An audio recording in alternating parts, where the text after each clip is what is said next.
everybody, welcome to our Lead Strong Leadership video series where we are looking to help leaders become stronger leaders, increase their influence, and increase their impact on the world around them, whether it be themselves, leading other people in your personal life or your professional life. So thank you for joining me today. My name is Christopher Hart. I am an organizational and leadership coach and consultant with Transforming Lives Coaching and Consulting.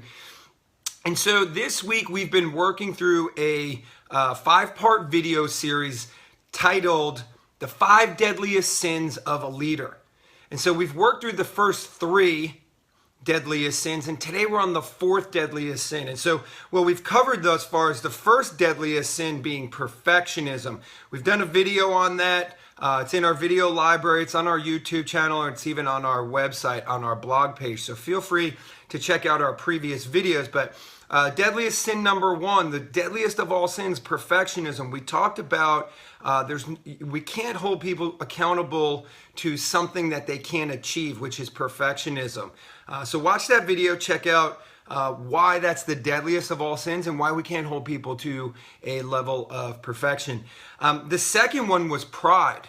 Okay, we talked about nobody wants to follow a leader who thinks they're better than everyone else. Leadership is about serving other people. Pride is about serving yourself, your ego, and your own achievement and accomplishments. Then yesterday we talked about insecurity and how if you're uncomfortable with who you are, others will be uncomfortable with you. If you lack the confidence, if you operate in fear, right? Leaders lead the way. They set the stage. So if you're insecure, people are going to be insecure about you. Okay? And so today, the 4th deadliest sin, you ready for this? Moodiness. Okay? Yeah, maybe not as powerful of a word like perfectionism, pride, insecurity, but moodiness can easily be a reason why people stop following you, can easily be a reason why people don't want to follow you. They may respect your abilities, they may respect your accomplishments, but if you are a moody leader, you risk causing people to make a decision to no longer want to be a part of your world, your mission, your vision, etc. Okay? So let's look at it. What we understand about moodiness is if people never know what to expect from you, they stop expecting anything from you. Because what moodiness is the leader who is either irrational, perceived to be unstable emotionally, or one of those leaders, and we've all seen them, like you never know what you're going to get from this guy or gal. One minute they're on top of the world, they're whistling Dixie, they're high-fiving, they're complimenting people, and then next thing you know, they come back in tomorrow morning and they blow up, right? They just, boom, their emotions go off, they're throwing stuff, they're kicking stuff, they're yelling at people, and it's all because someone at Starbucks gave them the wrong drink or misspelled their name on their Starbucks card, or something ridiculous that sets them off. That's a moody leader.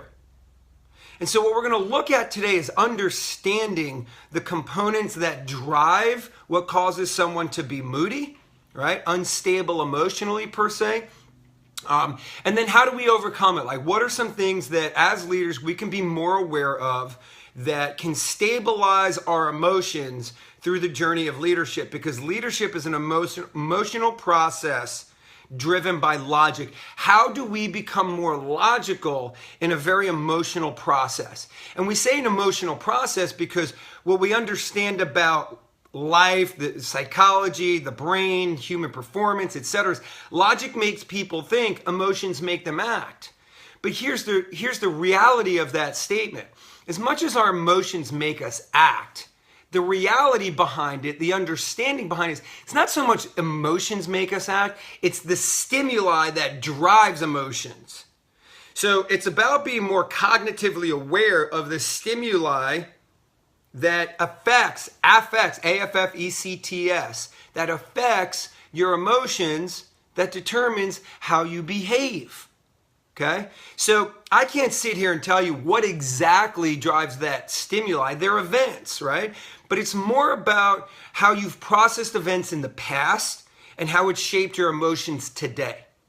Okay, so that's elements of what we focus on in our peak performance and psychology of success coaching and consulting sessions. So if you're interested in that, please feel free to reach out to me, Chris@transforminglivescoaching.com. I can definitely help you out with that.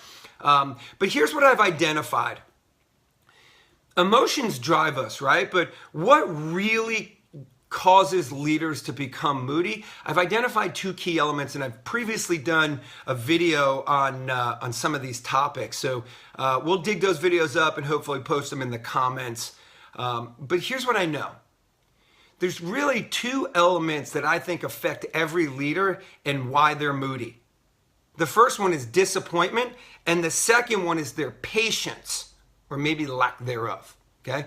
Disappointment, what does that look like, right? We hold people to higher expectations, or we have a higher expectation of people and how they perform and how they show up in our world, and they don't meet that expectation. So what happens? Boom, we become disappointed in them. And how we handle disappointment determines how our emotions are affected in that moment. Right? If you're someone that's been, that holds a lot of people to high expectations because of how you show up in their world, right? Like you've heard this from leaders, like, oh, I'm always the person that's doing this. I'm always the first person to volunteer. And the second I ask for a volunteer, no one shows up. Ah! There's your moody leader. Okay? And so how people handle their emotions around disappointment is really going to affect the quote unquote moodiness of a leader. The second one is patience, okay? There's some personality traits, right? If you study DISC, D-I-S-C, and the four identifiers of an analogy to understand the awareness of personality within individuals, D is dominant, right? And in the dominant personality traits, they typically lack patience, okay? Or better yet, I don't think anybody really lacks patience. They lack the control of patience in very different situations. Why? Because dominant people, they're assertive, they move quick, their pace is fast, they're driven towards results, they're no BS. And when people don't move as fast as them, when people BS them, when people get in their way, when people waste their time, boom, their lack of patience drives them to become moody. They become emotionally unstable. So if you notice, kind of the common denominator word here that we're talking about today is emotions. Emotions are a big deal in leadership. I've done a previous video on, the three quotients of a leader. There's IQ, EQ, and XQ. Intelligent quotient, emotional quotient, and execution quotient. And so EQ as a leader is a big deal. Like you could be a great producer. You could wake up in the morning. You could be that high D, driven towards results, assertive. I'm going to blow up the phones. I'm going to make stuff happen today. Results, results, results, results, results. You're an amazing achiever. But if you can't manage your emotions and you have a low emotional quotient, and we're going to do a future video coming up on the 5 different factors of emotional intelligence that affects your emotional quotient. So stay tuned to our channel. But understand something, leaders. You must possess the ability to control and manage your emotions. You must possess a high emotional quotient. I'll tell you this, I think there's a lot of leaders out there that fear leadership because they think their intelligence quotient is low. And yet there's plenty of leaders that I know that may not score high on an SAT. They may have been the C student in high school, but they've got the straight A student working for them. Why? Because their XQ, their execution quotient was high. Their emotional quotient is high. It counterbalances maybe a lower intelligence quotient, but I promise you this, your ability to manage and control your emotions in leadership scenarios, because remember what we've talked about. Good morning, Carol. Always great to see you. Leadership is a process of failure. It's a journey of failing forward. And in failures when we become disappointed in ourselves, in our own failures, and in our people. And remember, the two things that affect your emotions, your quote unquote moodiness, tend to be disappointment and patience and lack thereof. So what can we do, leaders? What are the things that we can focus on that can make us a more stable emotional leader, increase our emotional quotient, to increase our leadership capacity, increase our leadership lid. That way we can have more influence on people, create a greater impact, and be a stronger leader. And here's what it is. I've identified 2 critical disciplines of success that I believe are universal to every goal you're looking to achieve, and most definitely in leadership. You ready? Discipline your disappointment and discipline your patience. And some of you guys may be like, well, duh.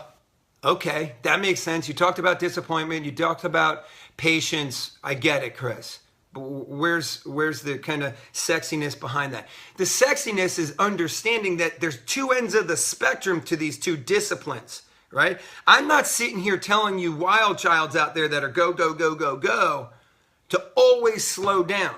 Slow down and discipline that patience when in the environments and the situations that it requires you to be patient. But understand something. That patience or lack thereof, that drive, that want to get stuff done, that's a God-given trait. I cannot sit here and tell you to discipline that all the time. Why? Because God gave it to you. It might be the very reason why you have achieved in the areas that you've achieved in your life. But what it means, guys, is there's times that we must be patient. And there's times where we should not be patient. Okay? If you've hired someone that's maybe new to real estate, new to your industry, new, maybe straight out of college, you understand there's a growth process that needs to happen. And in that growth and training process, you need to be patient with them. If you hire a new leader, this is maybe their first journey in leadership. Understand, if leadership is a journey of failing forward, you need to be patient with their growth and their failure. But we understand that there should come a time where they reach that critical mass point, that point of no return. Like, okay, you've been trained, you have all the information, you failed forward. Now, my expectations of you is you start creating opportunities where you're producing, you're succeeding, you're making an impact, you're influencing people, etc. And what we ask of people are commitments, right? And commitment is defined as, an action or an obligation that restricts freedom of action. If you're not hitting your results and if you're not operating within your commitments, then as leaders, I believe we should be impatient with people's poor decisions to not take action on their commitments. Okay? So that's disciplining your patience on both ends of the spectrum. Be patient when you need to be patient, and be impatient when people make commitments and said, I commit to this result. I commit to these activities. And if they choose not to do them, then it's time to be impatient. And you communicate that. I'm not going to be patient with your lack of action on your commitments. Okay? Brian says when your relationship grows, so does your patience. Absolutely. Because when we talk about relationships, we're bought into the heart-to-heart thing. When you're bought into really improving someone and influencing them at a high level and being the person that cares enough about their success, your patience is going to grow on both ends of the spectrum. You're going to be more patient with them in the growth process and in the failure process, but you're going to love them so much that you want them to achieve because you are the vehicle to their success that you're not going to be patient with them too, Brian. Okay, so both ends of the spectrum. Same thing with disappointment. You have to discipline your disappointment. In this process of achievement, everybody works through failures. We have to embrace failure. We have to encourage it because that's where the most stretching, that's where the most growth, that's where the most learning comes from. And so naturally, we're going to be disappointed in how people tend to show up in this journey of achievement and success. And we need to be we need to discipline that disappointment in those stages, okay? So what we understand is if someone disappoints us, if they're trying hard, if they're doing all their activities and still didn't get the result, then we need to understand that we need to discipline that disappointment. But again, if they're making decisions not to take action, if they're choosing freedom of action over their commitments, if they're choosing easy over hard, then we need to communicate with them, hey, I'm disappointed in your choices. Not to make them feel bad, but to make them understand that we need to set the line, the boundaries of what is good and what is bad. When we do that for people as leaders through our conversations and letting them know, hey, this action, this behavior leads to disappointment. This behavior leads to results. I'm not going to be patient with the lack of execution. I will be patient with your execution through failure. Okay? So I believe those two disciplines, disappointment and patience as leaders, if we can hone both ends of the spectrum, we then have the ability to start shaping our emotional quotient of how we handle situations where we could easily be disappointed. That affects our moodiness. How we can be patient when we need to be patient and impatient when we need to be impatient. You see, when you show up patient in the times you're supposed to be patient and you show up impatient, communicating you're not going to be patient, people don't perceive you as moody. They understand what your expectations are. They appreciate the conversations that should cause them to take action when they're not. Rebecca says, don't let disappointment control your life. Rebecca, I'd love to hear why you believe that, because I agree with you, but I'd love for you to share with our community as to why that's an important statement to make, okay? So leaders, two things. Discipline your disappointment and discipline your patience. If you can hone those two critical skills, I promise you, your emotional quotient will raise. And when you raise your emotional quotient, you're raising a critical quotient of leadership that's going to increase your capacity, raise your leadership lid, allow you to influence more people, allow you to impact people, environments, businesses, and outcomes that'll make you a greater leader. More people will want to follow you when they know you can achieve, when your quotients, your lid of quotients, emotional execution and intelligence are honed, and the impact that you're making in other people's lives, I guarantee you people are going to attract to that.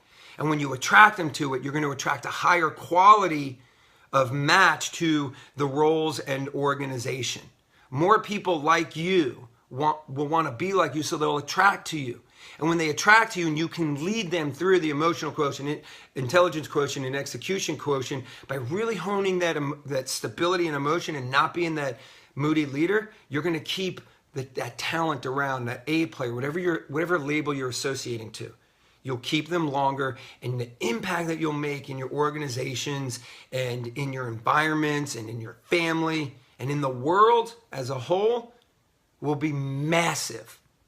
And guys, I do these videos to serve you. I do them because one of the things I see in the world today is we lack leadership. We must, it's imperative. If ever before, our society is thirsting for leaders to show up.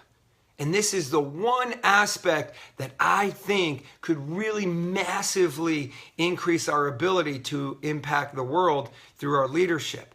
If we can make sure we hone that sin of perfectionism, that we take control of our pride, we move past our own insecurities, and we can control our emotions appropriately, leaders, you will massively, massively increase your ability to influence and impact and be a much stronger leader for yourself, for your families, for your environments, for your churches, for your organizations, everything, anything, anytime. Guys, I hope this information is improving your lives. I'd love to hear your ahas and comments. If you're watching live on Facebook, feel free to tell us what you're taking away from this video today. If you're watching it on replay, either on our Facebook channel or our YouTube channel, share your comments, share your questions, share whatever you want to share, that we can continue the coaching process for you and those that continue to follow us through these videos. So thank you for joining me today. Hey, check it out. Just want to give a quick shout out. Tomorrow at 9 a.m. Eastern Standard Time, we're doing a free leadership training on accountability, one of the most difficult topics that leaders struggle with. We're live streaming it on this live channel, our business page. We're going to live stream it. So you don't have to fly into Myrtle Beach. All you have to do is get behind your computer, free your schedule from about 9 to 12. You can come and go as you please. I don't care. It's for you. Aha takeaway, Eric says, manage my disappointments. Control them, brother, not manage them. Control your disappointments. Okay, it means you have a greater element of hands-on. Okay, so tomorrow we're going to do free live streaming. We're going to do them every other Friday. So put them on your calendars. Tomorrow, 2 weeks, 2 Fridays from tomorrow, we'll also do it. So thank you for joining me today. God loves you. So do I. Lead strong. Have a powerful rest of your day. Make an impact on the world. Take care. God bless.